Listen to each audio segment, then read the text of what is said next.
Hello everyone. This is Dr. Amit M. Patel, working as a senior lecturer and PG guide at JG College of Physiotherapy, Ahmedabad. So today's CME is on the physical rehabilitation following ACL injury. So the outlines of ACL injury CME is as follows. Sequential manner, we will have a discussion about the points, the anatomy, the biomechanics, evaluation and physical examination, the non-operative rehabilitation protocol, and the pre and post operative rehabilitation protocol. First, we'll go on with the anatomy. So, the ACL or the anterior cruciate ligament originates on the medial wall of the lateral femoral condyle. It courses anteriorly and medially across the knee joint and inserts into the tibial articular surface. It consists of the two functional bundles, anteromedial AM bundle and the posteromedial PL bundle. The primary role of the ACL is to provide the primary anterior-posterior stability and the secondary rotatory stability. The blood supply to the ACL is primarily the middle genicular, inferior medial, and the lateral genicular arteries. The nerve supply is from the articular nerve, a branch of the tibial nerve. Mechanoreceptors have been described on the surface of the ACL located at the femoral insertional site. They have the proprioceptive qualities. As you can see in this figure, left hand side is a cadaveric image of the ACL which shows the origin and insertion of the ACL, and on the right hand side the X-ray with the contrast injected to the ACL. As you can see, there is a dashed red outlines which shows the ACL. Coming to the biomechanics, so the main function of the ACL is restraint of the anterior-posterior translation of the tibia relative to the femur. It also acts as a secondary restraint to the tibial rotation and valgus or varus stress. The older ACLs fail with lower loads than do the younger ACLs. So with the passive range knee extension, the ACL experiences forces of about 100 Newton, whereas the walking produces about the 400 Newton of the force. So the activities involving the acceleration, the deceleration, or the torsional maneuvers can produce up to 1700 newtons of force on the ACL. The ACL has a maximal tensile load of 2160 newtons and a stiffness of 242 newtons per millimeter. ACL is able to withstand strain of roughly 20% before failing. The important variables that influence the ACL strain are the position of the knee and the dynamic interaction of the muscle activity. As shown by the Bannon and colleagues study, increasing the knee extension increases the strain on the ACL. The position and the length of the bundles vary with changing angles of knee flexion and extension. The ligament has been shown to elongate by up to 3 millimeters with the extension. So what is an ACL injury? So the ACL provides 85% of the total restraining force to anterior translation of the tibia. As you can see in this figure, the left side hand side of the particular figure shows the anterior cruciate ligament is intact. On the right hand side, because of the slipping forward of the tibia over the femur, there is a complete tear of the ACL. So an ACL tear is a common injury that occurs in all types of sports and the non-sports activity. It typically occurs during a sudden cut, twist, deceleration, or landing from a jump, as it typically is a non-contact injury, occurs in 60 to 70% of the cases. So it is the most common severe ligamentous injury which is incurred. So in injury, what are the common modes of injury? So slight knee flexion with tibial external rotation or internal rotation at the foot strike, excessive varus hyperextension or the rotation at the knee joint, and when the quadriceps are active. So what is the ACL injury classification? So there is no standardized system widely used in the evaluation of the ACL injuries, but majorly there are three grades of injuries which have been recognized. Grade 1 is a mild injury that causes only microscopic tears in the ACL. Grade 2 is a moderate injury in which the ACL is partially torn. The knee can be somewhat unstable and can give away periodically when you stand or walk. Grade 3 is a severe injury in which the ACL is completely torn through and the knee feels very unstable. So, what is the evaluation? So, thorough patient history is the initial step to diagnose and treat the ACL injuries. The mechanism of the injury, the initial symptoms, previous injuries, the time since the injury, and any late sequelae, including the re injuries, has to be evaluated.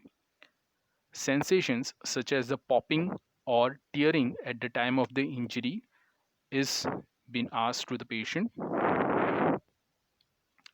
Inability to bear weight on the injured leg and instability or the sensation of the knee giving out is the history given by the patient.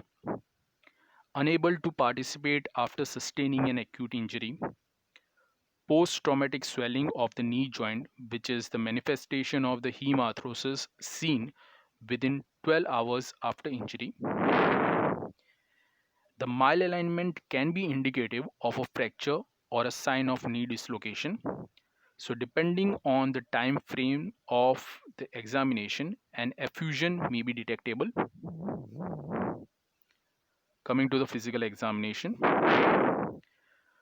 So first and foremost is a swelling that can be seen at the knee joint. To detect the injury to the surrounding knee structures is to be found out. Medial and the lateral joint line tenderness may be in concomitant meniscal or the contral injury. Functional testing has been done. Active and passive range of motion to check for the loss of the motion. So what are the factors that may cause loss of motion? There will be the pain in the knee, a large effusion, an incompetent extensor mechanism, or a mechanical block would be seen. The stability testing has been done, that is the anterior stability, the posterior one, the varus valgus, and the rotational stability. Anterior stability testing has been done by Lachman and the anterior drawers test. You have to assess the degree of the anterior translation of the tibia relative to the femur and in the firmness of the end point at which the translation is halted. Compare between the injured and the contralateral normal knee. The degrees of translation is characterized in the grades of laxity. That is grade 1. Laxity describes the 1 to 5 millimeters of the increased anterior translation. Grade 2 laxity is 6 to 10 millimeters and grade 3 is more than 10 millimeters of the anterior translation. So how will you grade the particular translation? So arthrometers are employed to provide the objective instrumented laxity measures of the ACL laxity. The most commonly used is the KT1000, that is the MedMetric San Diego CA company, which is the most commonly cited device. The pivot shift test attempts to reproduce the rotatory and the translatory instability in an ACL deficient knee. The test has a sensitivity from 0.8 to 0.48 and a specificity from 0.97 to 0.99 for diagnosing an ACL tear. The imaging studies. So the plain radiographic imaging plays a primary role in the exclusion of the associated injuries in the evaluation of the ACL. The lateral capsular avulsions, that is the Sagan's fracture, and the tibial eminence avulsion fractures are seen in younger patients or those who are suffering with osteopenia. So MRI is a highly useful tool for confirming the diagnosis of the ACL injury. It is highly specific and sensitive and is able to provide information on the other intra-articular structures in the knee as well as evaluation of both the bundles of the native ACL. So what are the associated knee injuries? So the traumatic phase is coined as the unhappy triad. It is referring to the association of the ACL injury with the middle collateral ligament and the medial meniscal tears. The lateral meniscal tears are more commonly seen in association with the combined ACL and the MCL injuries. So, what is the non-operative rehabilitation? So, immediately after the injury, resting and icing your knee can help control the swelling and reduce some of your pain. Ice should be applied 3 to 5 times a day for 10 to 20 minutes at a time. Always maintain one layer between the ice and your skin. A pillow, case, or the paper towel serves as a good barrier to protect your skin. The crutches and or the brace may be provided to protect the knee from the continued episodes of giving way and allow your knee to recover. So what are the recent advances in the non-operative rehabilitation protocol? Coming to the phase 1, that is acute phase, which lasts for 0 to 2 weeks. So what are the goals of rehabilitation?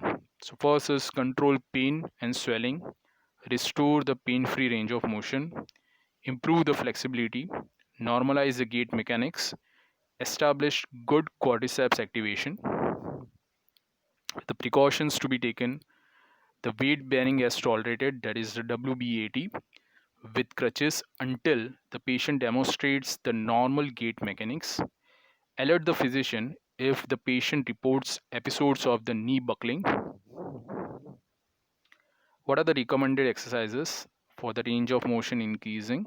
The patella mobilization, calf or and hamstring stretches, heel slides, prone quadriceps stretching, and the bicycling, that is a static bicycling, has been done. For the strengthening purposes, the quadriceps adductor sets, the SLRs with no leg has to be done. Hip abduction, adduction, external rotation, partial range squats, standing or prone hamstring curls, and the heel raises are being given. For the phase 2, that is the subacute phase and the strengthening phase, which lasts for 2 to 6 weeks. So in the phase 2, what are the goals of rehabilitation? Avoid patellofemoral pain, maintain the range of motion and flexibility, restore the muscle strength, improve the neuromuscular control. What are the precautions? Minimize the joint effusion and the edema. Alert the physician if the patient reports episodes of knee buckling. Avoid the patellofemoral joint stress. For increasing the range of motion, continue the phase 1 exercises and initiate the lower extremity flexibility exercises, bicycle, elliptical with increased resistance. For the strengthening purpose, continue the phase 1 strengthening. The leg press, leg curl machine may be used. Step ups, the core squats, the plank series, single leg balance, and for the proprioception, single limb balance exercises are being given. In the phase 3, that is limited return to the activity or the sports, which lasts for 6 to 9 weeks. The goals of rehabilitation are to avoid the patellar femoral pain, maintain the range of motion and flexibility, progress with single leg strengthening to maximize the strength, progress to dynamic proprioception exercises to maximize the neuromuscular control, Initiate the plyometrics and light jogging. Gradually begin return to sports or the regular activities pending the orthopedic surgeon's clearance. What are the precautions to be taken? So first is it must avoid the patellofemoral stress, caution in pivoting and the lateral movements, and alert the orthopedic surgeon if the patient reports episodes of knee buckling.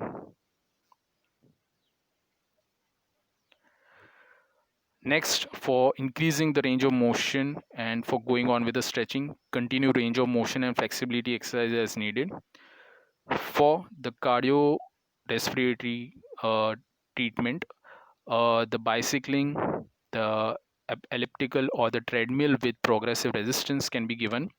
For the strengthening purpose, the progressing to the phase 2 strengthening, step up progressions, single limb deadlift static lunges can be given. And proper for the proprioception improvement, the single limb stance with perturbations can be given. Double limb simple and the complex parameters have been given to the patient. In the phase 4, that is return to the activity or the sport phase, which lasts for 9 to 12 weeks. What are the goals of rehabilitation? Maintain the adequate range of motion, flexibility, and the strength. Continue the progressive and the dynamic strengthening. The proprioceptive, plyometric, and agility training has been given. Achieve adequate strength to return to the sports activities. What are the precautions?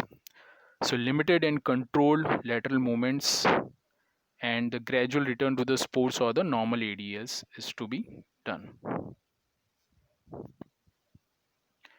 What are the therapeutic exercises? First is for the range of motion and the stretching. Continue the daily stretching. For the cardio, bicycling, elliptical treadmill with progressive resistance can be given. For the strengthening purpose, progress phase 3 strengthening, increase the load and decrease the repetitions. For the proprioceptive measures, progress from phase 3 proprioceptive training, increasing the difficulty of drills. For the plyometrics training, begin the single limb plyometrics, advance double limb and the single limb combination jumps. Begin the speed and the agility program. Now, we'll discuss with the corpus and the non-corpus in relation to the non-operative rehabilitation. So studies suggest that the physiological responses and the motor control strategies of people who successfully compensate for the absence of the ACL are corpus, and they are different from those of the people who do not compensate well for the injuries and have been coined as the non-corpus. So corpus are defined as the people who have returned to full activity without symptoms of instability for at least 1 year. They use the strategies involving more coordinated muscle activation that stabilize the knee without compromising the knee motion. Conversely, the non-copers adopt a remarkably limited strategy to stabilize their knees across activities with widely differing the demands of the knee joint. So non-copers use a joint stiffening strategies. This includes the decreased range of motion, that is freezing the degrees of freedom, slower muscle activation, generalized co-contraction of the muscles across the knee. This demonstrates an unsophisticated adaptation to the ACL injury. Now coming to the recent advances in the pre-operative rehabilitation protocol. So what are the goals of rehabilitation? So control pain and swelling, restore the normal range of motion, develop muscle strength sufficient for the normal gait and the ADL activities, mentally prepare the patient for the surgery. So before proceeding with the surgery, the acutely injured knee should be in a quiescent state with little or no swelling, have a full range of motion, and the patient should have a normal or near normal gait pattern.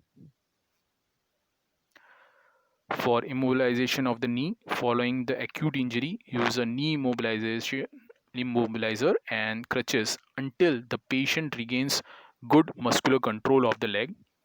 Extended use of the knee immobilizer should be limited to avoid the quadriceps atrophy, that is a weakness.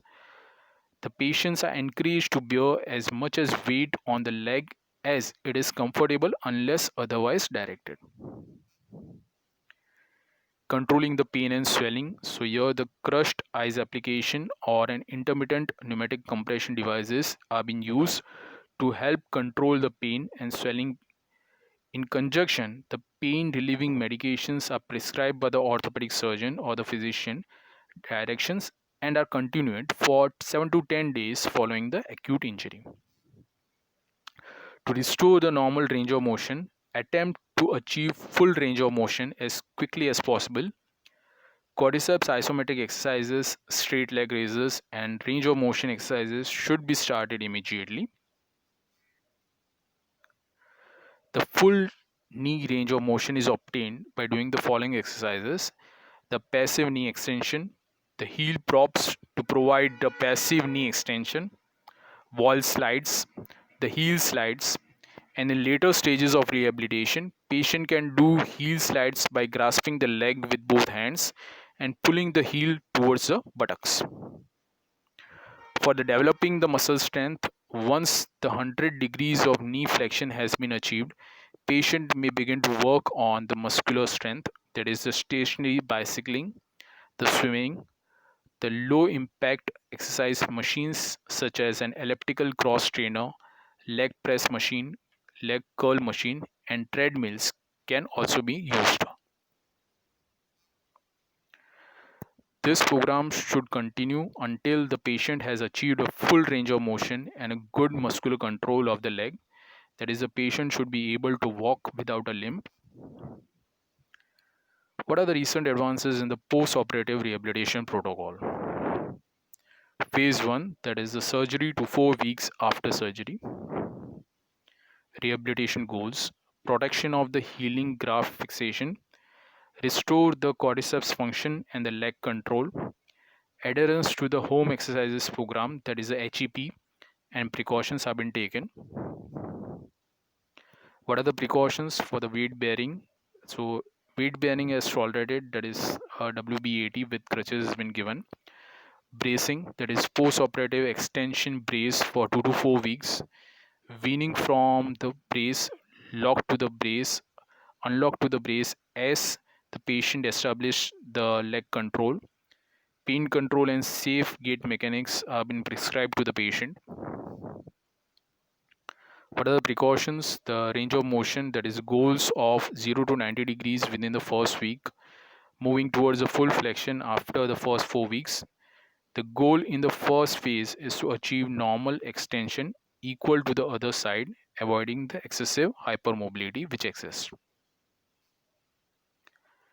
Therapeutic exercises, so assisted range of motion, seated knee flexion or the supine wall slides have been given.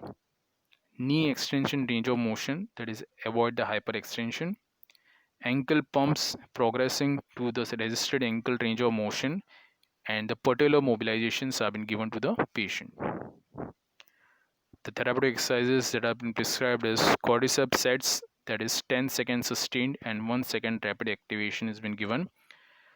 Straight leg raises in multiple directions have been given to the patient. Supine wall pushes, mini squats, weight shifting drills have been given. For the cardiovascular exercises, none has been prescribed at this point of time.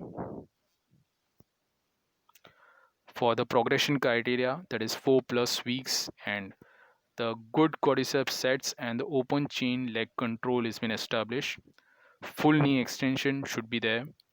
Near normal gait without crutches should be given, and minimal knee fusion is been prescribed.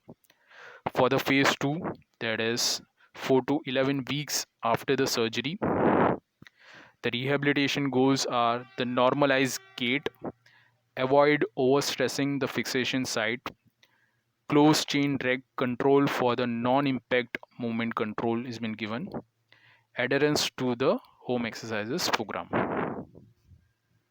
What are the precautions? Full weight bearing, should be avoided. Avoid overloading the fixation site by utilizing the low amplitude, low velocity movements. No active inflammation or reactive swelling should be there.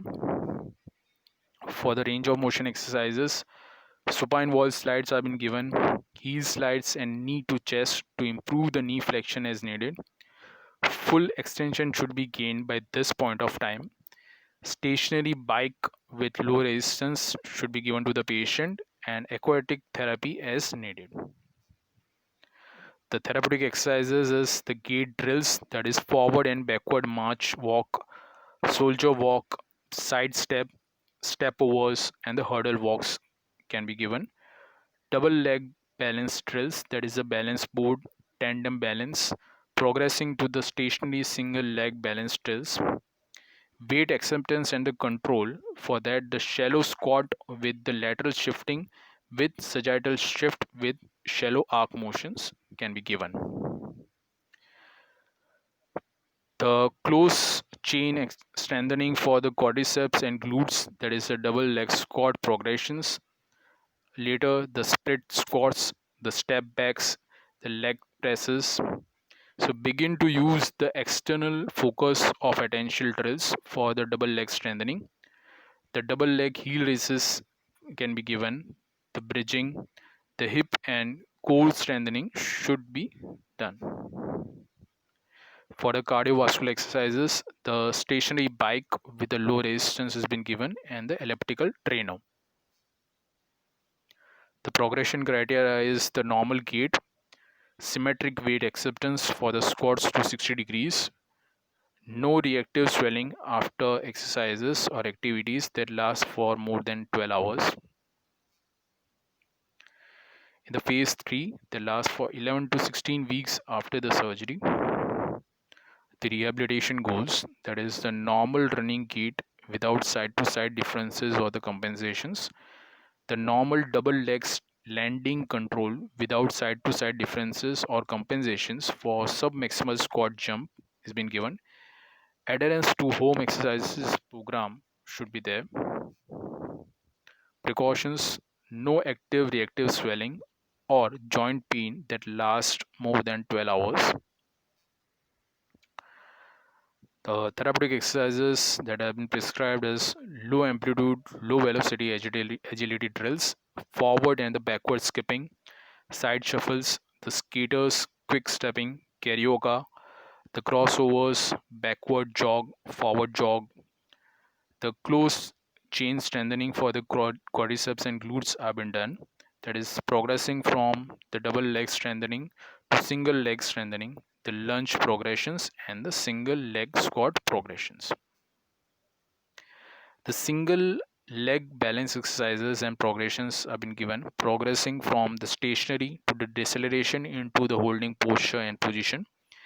At approximately 12 to 14 weeks, initiate the low amplitude landing mechanics, that is the medicine ball squat catches, the shallow jump landings, chop and drop stops, etc. can be given to the patient. The hip strengthening, it is oriented at the neuromuscular control in the prevention of the hip adduction at landing and stance.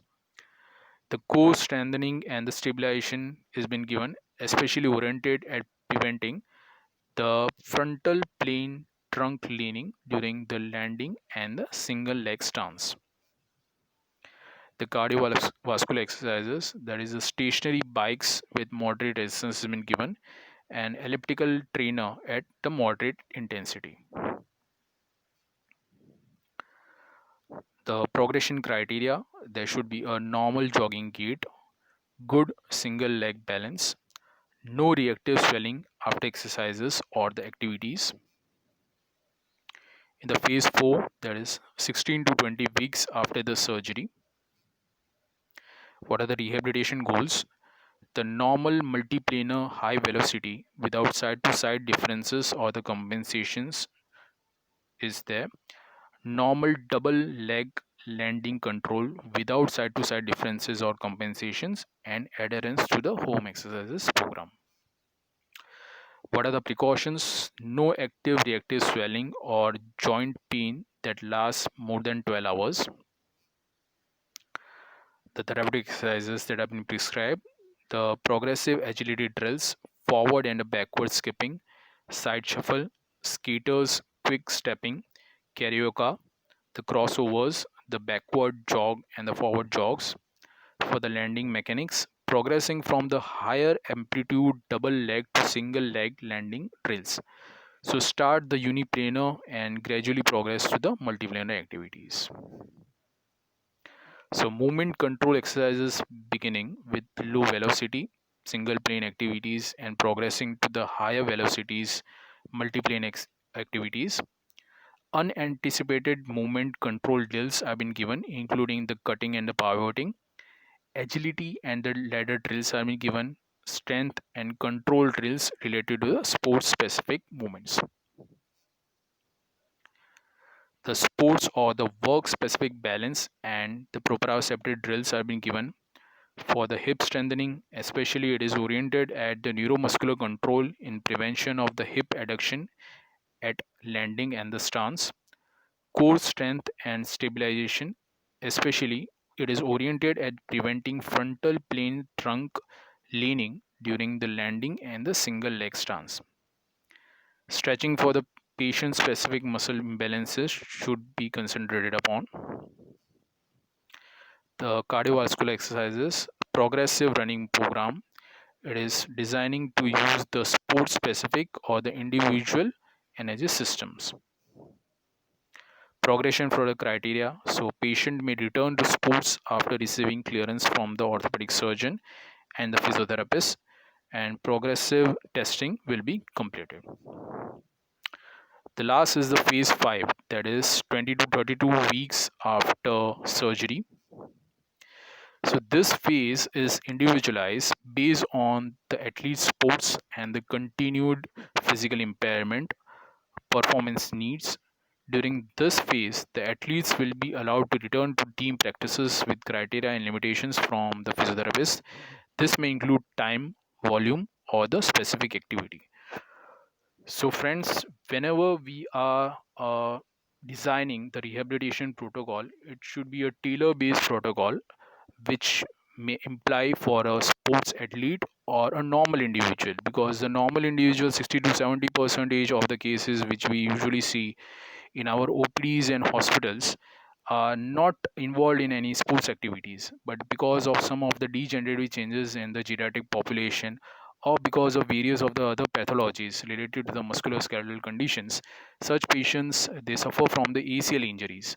So every patient should have a different type of the rehabilitation protocol which has to be designed by the physiotherapist in conjunction with the orthopedic surgeon's guidance, as later on it would be a particular teamwork in which you are also working in this particular field which requires the patience for a proper thorough protocol and a proper rehabilitation that is to be followed. Thank you for going on with the CME.